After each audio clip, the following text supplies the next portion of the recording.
Hello everyone, good morning and welcome back to my channel daily blogger inner চ্যানেলে আবার একটা নতুন ব্লগে তোমাদের সবাইকে অনেক অনেক ভালোবাসা ও স্বাগত জানাচ্ছি। তোমরা সবাই কেমন আছো? আশা করছি সবাই খুব ভালো আছো, সুস্থ আছো। আমিও ভালো আছি, আমার পরিবারও সুস্থ আছে। আর এখন বাজে সকাল 8টা আর আজকের ব্লগটা আমি এখন থেকে স্টার্ট করছি। আশা করছি আজকের ব্লগটা তোমাদের ভালো লাগবে। আর ব্লগটা ভালো লাগলে অবশ্যই একটা লাইক করে দিও। আর নতুন বন্ধুরা তোমরা প্লিজ আমার চ্যানেলটা সাবস্ক্রাইব করে দিও। তো এখন দেখো আমার মাথায় দেখতে পাচ্ছ গামছা দিয়ে পেঁচানো রয়েছে। তার কারণ হলো এখন আমি ছাদে এসেছি, মানে ছাদে তো প্রচুর রোদ্দুর, আর রোদ্দুরে তোমরা জানো যে আমার মাথা যন্ত্রণা করে, তার জন্যই মানে এই গামছাটা নিয়ে প্রোটেকশন। মানে এই দেখো সকালে না কতগুলো পাপোশ কেচে দিয়েছে, তো এগুলো এখন রোদ্দুরে দিয়ে দিলে না একদম টানা রোদ্দুর পাবে সারাদিন আর শুকিয়ে যাবে। তো প্রচণ্ডই রোদ্দুর, দেখো তোমরা দেখলেই বুঝতে পারবে যে কী পরিমাণে রোদ্দুর হয়েছে। তো মাম্মা এখনও ঘুমাচ্ছে। অ্যাকচুয়ালি আজকে অনেকটা সকালে আমি ঘুমের থেকে উঠেছি, তখন ওই যে 5:45 মতো বাজে। তো তখন ঘুমের থেকে উঠেছি, মানে তোমাদের দাদাভাই বেরিয়ে গেছে, আমি আর শুইনি। অন্যান্য দিন কী হয় বলো তো, মাম্মা তো যেহেতু ফিট করে, ও অনেক সময় না ওই মানে তোমার দাদাভাই বেরিয়ে যায় সেই টাইমে ও ঘুমের থেকে উঠে পড়ে, উঠে কান্নাকাটি করে, তো তখন ওকে আবার ফিট করাতে হয়, তারপরে ও মানে ঘুমায়। তো আজকে কী হয়েছে দেখলাম যে ও আর ওঠেনি, ঘুমাচ্ছে। তো ভাবলাম তাহলে ভালোই হলো, ও যখন ঘুমাচ্ছে তাহলে এই ফাঁকে আমি যতটা সম্ভব কাজকর্মগুলো করে নিই, মানে যেহেতু আজকে শনিবার আর আজকে প্রচুর কাজ রয়েছে। তো সকালবেলা উঠে যতটা সম্ভব কাজ করে নিয়েছি, মানে যতটা সম্ভব অনেক মানে কাজ হয়ে গেছে আমার। ধরো এই যে রান্নাঘরের তো মেইন কাজটা থাকে, সমস্ত কিছু ধোয়া মোছা। আজকে যেহেতু শনিবার নিরামিষ, সমস্ত কিছু ধুয়ে গ্যাস পরিষ্কার করে বাসনপত্র মানে মেজে নিয়েছি। তো ওইদিকে সমস্ত কাজকর্ম হয়ে গেছে, জামাকাপড় ভিজিয়ে নিয়েছি। তারপরে এই যে পাপোশ ধুয়ে নিয়ে আসলাম, এখন ছাদে মেলবো। তো বাইরে তো প্রচণ্ড রোদ্দুর, সেই কারণে এখানে দাঁড়িয়ে তোমাদের সাথে কথা বলছি, কারণ আমি রোদ্দুরে গিয়ে আর কথা বলতে পারবো না, মানে তাকাতেই পারবো না ফোনের দিকে। তো মাম্মা কিন্তু এর মাঝখানে দুবারও উঠে গেছিলো, তো ওকে আবার ফিট করিয়ে ঘুম পাড়িয়েছি। তো এখনও আপাতত ঘুমাচ্ছে, আর দেখা যাক উঠে যেতে পারে।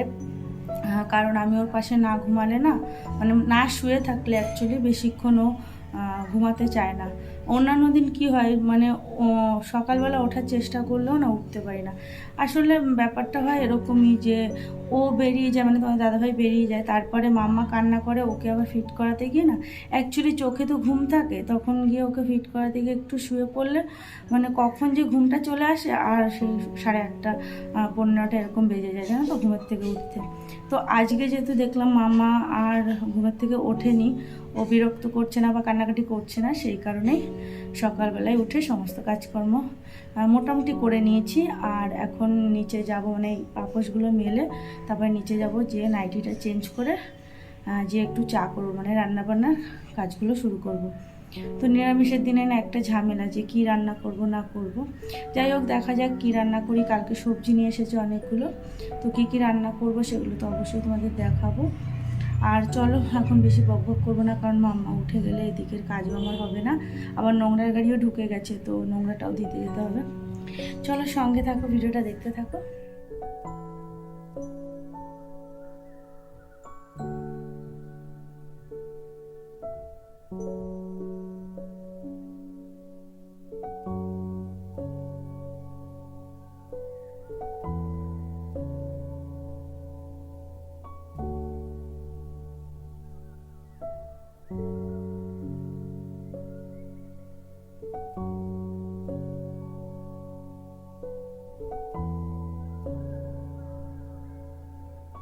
তো পাপোশগুলো মেলা হয়ে গেছে, এখন আমি নিচের দিকে যাচ্ছি। কি প্রচণ্ড পরিমাণে রোদ্দুর, তোমাদের কি বলবো, মানে জিভ বেরিয়ে যাওয়ার মতো। এই রোদ্দুরে যারা কাজ করে তাদের যে কত কষ্ট। যাই হোক, এখন এই নাইটিটা চেঞ্জ করে নেব, তারপরে একটু চা করব। আর চলো তোমরা সঙ্গে থাকো।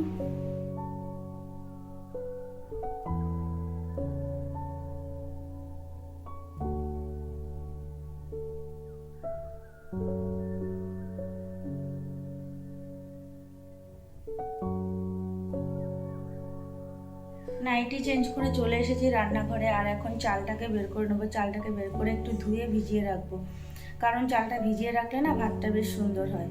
আর কালকে রাত্রে ভাত করেছিলাম একদমই মানে সমস্ত কিছু মুছে নিয়ে, মানে ইন্ডাকশানটা মুছে নিয়ে তারপরে একদম মানে যাতে কোনো ছোঁয়াছানি না লাগে আমিষের, সেইভাবে ভাত করেছিলাম। যেহেতু সকালবেলা তোমাদের দাদুভাই নিয়ে যাবে তার জন্য, আর আমাদের জন্যও রয়েছে, তো সেটা খাবো। তার আগে এখন আমি চা করে নেবো, তারপরে সবজি বার করবো, কি রান্নাবান্না করবো না করবো সেই জন্য। তো এখন আপাতত আমি চাটা করে নিই। আর এদিকে দেখো সমস্ত কিছু কিন্তু আমার মানে গোছানো হয়ে গেছে, রান্নাঘর পরিষ্কার করা হয়ে গেছে। এখানে গ্যাস মুছে নিয়েছি একদম পরিষ্কার করে। আর এখানে এই যে গ্যাসের যে ঝিকাগুলো, যে ভান্ডারগুলো, সেগুলোকে ধুয়ে নিয়েছি। আর এদিকে এক গামলা বাসন মেজে নিয়েছি, দেখো এক গামলা বাসন। তো এই এক গামলা বাসন মেজেছি। আর এদিকে এই যে বললাম তোমাদের ভাত রয়েছে, তো এখানে এই যে গামলার মধ্যে ভাত রয়েছে। তো যাই হোক, চলো আমি চাটা করে নিই। আর এদিকে না ওই যে ন্যাকড়াগুলো দিয়ে ভাতের মানে ভাতের যে হাঁড়িটা বা কড়াই যেগুলো ধরা হয়, মানে ন্যাতাগুলো, তো সেগুলোকে যে এখানে ভালো করে মানে গরম জল দিয়ে ভিজিয়ে রেখেছি। তো এগুলো একটু পরে কেচে দেবো। যে দেখো এটা তো সবটা আমিষেরই ধরা হয়, তো এটাও ছোঁয়াছানি লাগে। তো ওটাকে আমি যে ভিজিয়ে রেখেছি ওটাকে ধুয়ে দেবো, শুকিয়ে যাবে যেহেতু এত রোদ্দুর আর তাপ। রান্নাঘরে এখানে মেলে দিলেই জাস্ট মানে রোদ্দুর উঠেছে সেই তাপটাতেই হয়ে যাবে, মানে রোদ্দুর আর মানে পুরো প্রপার রোদ্দুরে দিতে হবে না, এমনি শুকিয়ে যাবে। যাই হোক, চলো আমি এদিকে চাটা করে নিই, তারপর তোমাদের সাথে আবারও কথা হবে। মাম্মা এখনও ওঠেনি, এটা আমার ভাগ্য ভালো। উঠে গেলে ওকেও কিছুটা টাইম দেবো, যেহেতু আজকে আমার সকালবেলা উঠে অনেক কিছু কাজকর্ম হয়ে গেছে, তো ওকেও আমি অনেকটা টাইম দিতে পারবো। অ্যাকচুয়ালি না, বাচ্চারা তো ঘুমের থেকে ওঠার পরে বলো বা সারাদিনে মানে মায়ের কাছে একটু সময় চায়। সব সময় যে কাজ ওদের সময় না দিলে অ্যাকচুয়ালি কিছু করারও নেই। একা সংসারের কাজগুলোকে আমার করতে হবে, আমার বাচ্চাকেও সময় দিতে হবে। কিন্তু অনেক সময় হয় কি, একটু দেরি করে ঘুমের থেকে ওঠা হলে বা অনেক সময় ধরো মানে কাজের এনার্জি পাচ্ছি না, তখন আর কাজ আগায় না, জানো তো। আর দেরি করে উঠলে তো মানে তখন তাড়াহুড়ো থাকে, এই টাইমের মধ্যে কাজ শেষ করতে হবে, তারপরে ওর বাবা দোকান থেকে আসার পরে খেতে দিতে হবে, তার জন্য একটা টাইমে আমার রান্নাটা কমপ্লিট করতে হবে, তখন আমি এটাকে সময় দিতে পারি না। তো ভাবি কি প্রত্যেক দিন সকালবেলা যদি এরকম উঠে কাজকর্ম আমার মানে অর্ধেক কাজ করে নিতে পারি, তাহলে কি হয়, শুধু রান্নাবান্নারই একটা ঝামেলা থাকে, তো সেটা তাড়াতাড়ি করে নেওয়া যায়। কারণ এদিকের এই কাজগুলো গোছানো থাকলে আর এদিকের এই কাজগুলোর টেনশন থাকে না। তোমার জামা কাপড় কাচা একটা, তো সেটা যেহেতু ভিজিয়ে রেখেছি একটু পরেই কেচে দেবো, তাহলে ওটাও একটা মানে টেনশন মুক্ত হয়ে যাবো। কিন্তু সব দিন সকালে আমি ঘুমের থেকে উঠতে পারি না, অ্যাকচুয়ালি উঠতে চেষ্টা করলেও উঠতে পারি না, একটাই কারণ যে বললাম যে মাম্মা কান্না করে, ও যেহেতু ফিট করে, তো ওকে না ও ঘুমের থেকে উঠতে চায়, না ওকে মানে ফিড না করালে ও ঘুমায়, মানে এরকম একটা ননস্টপ চিৎকার করে যায়। তো বাধ্য হয়ে আবার কি শুতে হয়, তখন আমারও আবার ঘুম চলে আসে। যাই হোক, আজকে যেহেতু উঠেছি সমস্ত কাজটা হয়ে গেছে, মানে অনেক অনেক কাজ হয়ে গেছে, মানে অনেক বলতে অনেক আমার কাছে, মানে এই কাজগুলো যে হয়েছে অনেকটা সময় আমি পাবো ওকে দেওয়ার জন্য। যাই হোক, অনেক বকবক করলাম, চলো চাটা করে নিই। আর মানে অনেকক্ষণ ধরেই কাজ করছি, তো মানে চাটা খেলে একটু এনার্জি পাবো। মানে এনার্জি বলতে অ্যাকচুয়ালি কী হয় বলো তো, একটা মানে চাটা খেলে না শরীরের মধ্যে একটা মনে হয় যে ভালো লাগছে বা শরীরটা একটু ফ্রেশ ফ্রেশ লাগে, তো সেই কারণেই ভাবলাম যে একটু চাটা খেয়ে নিই। চায়ের তো সেরকম একটা আমার নেশা নেই, তোমরা জানোই, তবে মাঝে মধ্যেই খাই, ভালো লাগে। যাই হোক, চলো সঙ্গে থাকো, ভিডিওটা দেখতে থাকো।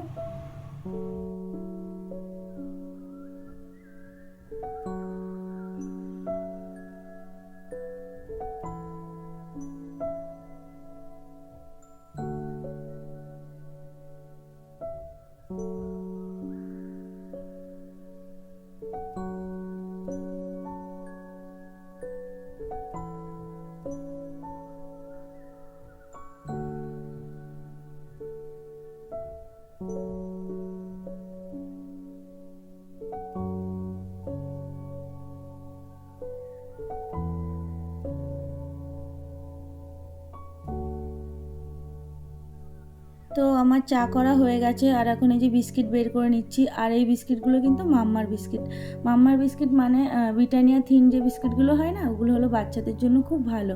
এই বিস্কিটগুলো বাচ্চাদের দেওয়া উচিত। তো মাম্মার জন্য এই বিস্কিটগুলোই আনা হয়, আর আমার জন্য আলাদা রকমের যে ধরো ওই যে গুড ডে বলো বা অন্যান্য যে মিষ্টি বিস্কিটগুলো হয় সেগুলোকে আনা হয়। তো ওটা শেষ হয়ে গেছে, তাই সেই কারণে এই মাম্মার ওখান থেকে মানে মাম্মার জন্য যে বিস্কিট রাখা হয়েছে ওখান থেকে দুটো নিয়ে আমি খাচ্ছিলাম। আর খেতে খেতে না ভাবছিলাম মানে কি বলবো তোমাদের, ওই যে আরজি করে ঘটনাটা মানে এখনও যেন মন থেকে ভুলতে পারছি না। মানে ঠিকঠাক করে ঘুমাতে পারি না রাত্রে, মানে থেকে থেকে না কেমন একটা মানে আঁতকে উঠি।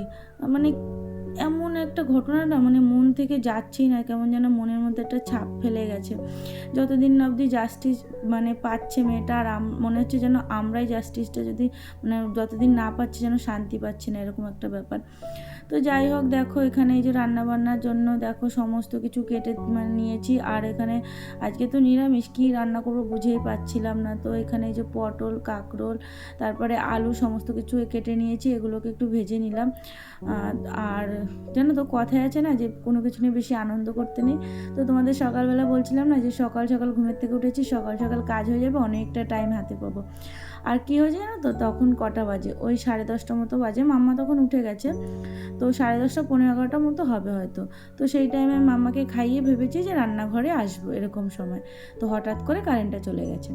তো কারেন্টটা চলে গেছে তো গেছে প্রায় ঘন্টা 2-2.5 ঘন্টা, প্রায় বলতে মানে পারো 3 ঘন্টার মতো কারেন্ট ছিল না। এবার বুঝতে পারছো কারেন্ট না থাকলে কী অবস্থাটা হয়। তার মধ্যে কাজ করলে করাই যেত, কিন্তু আসল কারণটা কী হয়েছে জানো তো, মাম্মা যাচ্ছিলো প্রচণ্ড রকমের ঘেমে, মানে এত ঘাম ছিল তোমাদের বলে বোঝাতে পারবো না। যার কারণে ওকে রেখে আমি উঠতেই পারছিলাম না। ওকে আমি মানে বসে বসে কন্টিনিউ হাওয়া করেছি, ও বসে খেলা করছিল আর আমি ওকে হাওয়া করছিলাম। তো প্রায় 3 ঘন্টার মতো এরকমভাবে ওকে মানে ওর কাছে পুরো বসেই রয়েছি আমি, না কোনো কাজে যেতে পারছি না, মানে রান্নাবান্না তো করতে যেতে পারছি না, আদার্স কোনো কাজ করতে পারছি না যে ওই টাইমটুকু অন্য কাজ করবো সেটার উপায় নেই। ওর কাছে পুরো বসে ওকে কন্টিনিউ হাওয়া করেছি। তো তারপরে তখন মনে হয় 1টা বাজে, সেই সময় রান্নাবান্না করতে গিয়েছি। স্নান কমপ্লিট করে এখন যাচ্ছি ছাদে।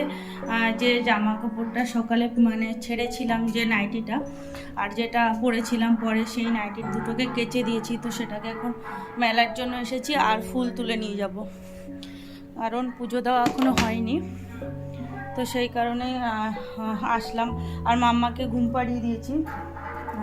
তো এখন বাজে 3:30 মতো। তো একটু আওয়াজ আসতে পারে, একটু তোমরা অ্যাডজাস্ট করে নিও, যেহেতু আজকে মনসা পুজো। তো আমাদের পাশে দুটো বাড়ির পরেই একটা বাড়িতে মনসা পুজো হচ্ছে, তো সেখানে একটু ঢাক বাজছে, সেটারই আওয়াজ আসছে। তো মাম্মাকে ঘুম পাড়িয়ে দিয়েছি, কারণ 3:30 বাজে এখন। তো সেই কারণে ওরও ঘুম পেয়ে গেছে। তো সকাল 6টার সময় ঘুমের থেকে উঠলাম, আর এখন বাজে 3:30। এখন পুজো দেব, তারপরে গিয়ে খাবো, মানে খেতে খেতে 4টে বাজবে। মানে সকাল 6টার সময় ঘুমের থেকে উঠেও খেতে খেতে 4টে বাজছে। মানে এটার কারণ হলো একটাই, তাড়াতাড়ি আজকে হয়ে যেত, কিন্তু মাঝখানে কারেন্টটা গিয়ে একদম পুরো সমস্ত কাজের আমার 12টা বাজিয়ে দিল। তো বেশি আনন্দ করতে নেই কোনো কিছু নিয়ে, ভেবেছিলাম যে তাড়াতাড়ি সমস্ত কাজ হয়ে যাবে, তারপরে তাড়াতাড়ি করে একটু রেস্ট নিতে পারবো। তো সেটা আর হলো না, অন্যান্য দিন যেমন হয় সেরকমই দেরি হয়ে গেল। আর একটু বৃষ্টি পড়ছে হালকা হালকা, অলরেডি একটু আগে বৃষ্টি হয়েছে। এরকম ছাদ ভিজা, বুঝেছো, বুঝতে পারছো তোমরা, ছাদটা কিন্তু ভিজা। তো ঝিরে ঝিরে বৃষ্টি পড়ছে, খুব একটা হয়তো হবে না, আর এগুলো তো একদম ভিজা, অসুবিধা হবে না। আর সকালে যেগুলো কেচে দিয়েছিলাম সেগুলো শুকিয়ে গেছে, আর 2-1টা জামাকাপড় একটু একটু ভিজে ছিল, সেগুলোকে আবার ব্যালকনিতে মেলে দিয়েছি। তো তোমাদের দাদাভাই একটু পরে যাবে জিমে, ওই 3:45 নাগাদ। তো একটু পরেই ঘুমের থেকে উঠবেও, ঘুমাতে অ্যাকচুয়ালি ও ঘুমিয়েছে অনেকটা লেটেই, কারণ আমি স্নান করতে গেছিলাম, মাম্মা জেগেছিল। অ্যাকচুয়ালি ও শুয়ে পড়েছে তখন ওই 2:30 মতো বাজে।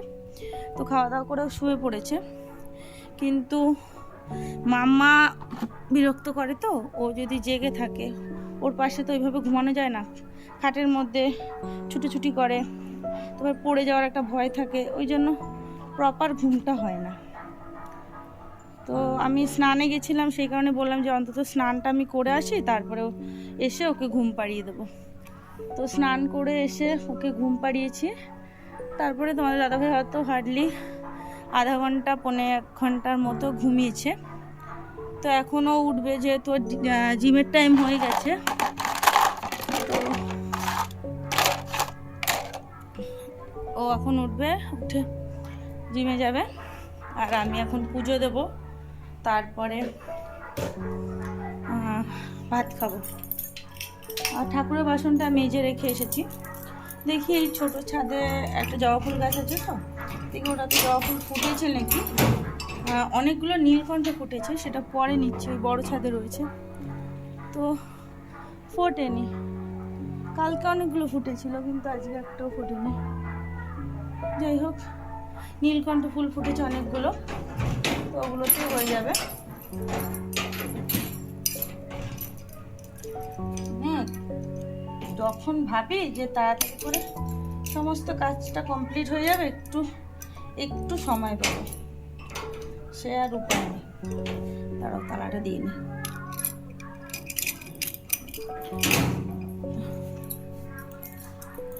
তো সেই আর উপায় নেই, কি করা যাবে। যাই হোক, দেখো তোমাদের দেখায় অনেকগুলো নীলকণ্ঠ ফুল ফুটেছে,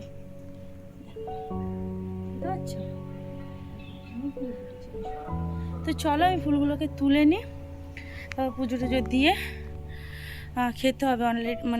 অলরেডি অনেকটা দেরি হয়ে গেছে, তো সঙ্গে থাকো, ভিডিওটা দেখতে থাকো। তো এখন ফুলগুলোকে তুলে নিচ্ছি। আর জানো তো, গাছের ফুল দিয়ে পুজো দিতে ঠাকুরকে আলাদা রকমেরই একটা শান্তি লাগে। বাজার থেকে সবসময় আমার ফুল কিনে আনা হয় না, কারণ আমি সেরকম একটা বাজারে যাই না। আর তোমাদের দাদাভাই যখন আসে তখন ফুলের দোকান সমস্তটাই উঠে যায়, তো সেই কারণে না ফুল কিনে আমাদের পুজো দেওয়াটা খুব একটা হয় না। যদি কখনো বাজারে যাই তখন কিনে নিয়ে আসি। Good evening everyone. তো তারপরে আর কোনো ভিডিও করা হয়নি, মাম্মা উঠে গেছিলো, কান্নাকাটি করছিল। তো এটা হলো সন্ধ্যাবেলা, তোমাদের দাদাভাই জিম থেকে আসার সময় এই যে সিঙ্গারা, চপ, এগুলো সমস্তটাই নিরামিষ তো নিয়ে এসেছে। এটাই সন্ধ্যাবেলায় আমরা টিফিন করলাম। তো চলো, ভিডিওটা কিন্তু আজকের মতো এখানেই শেষ করছি। ভিডিওটা তোমাদের কেমন লাগলো অবশ্যই কিন্তু কমেন্ট করে জানিও। ভিডিওটা ভালো লাগলো অবশ্যই একটা লাইক করে দিও, আর নতুন বন্ধুরা তোমরা প্লিজ আমার চ্যানেলটা সাবস্ক্রাইব করে দিও। তো দেখো, এই যে সিঙ্গারার সাথে একটা চাটনি দেয়, এই চাটনিটা দিয়ে সিঙ্গারাটা খেতে কিন্তু ভীষণই টেস্টি লাগে। তো চলো, আজকের মতো টাটা, গুড নাইট।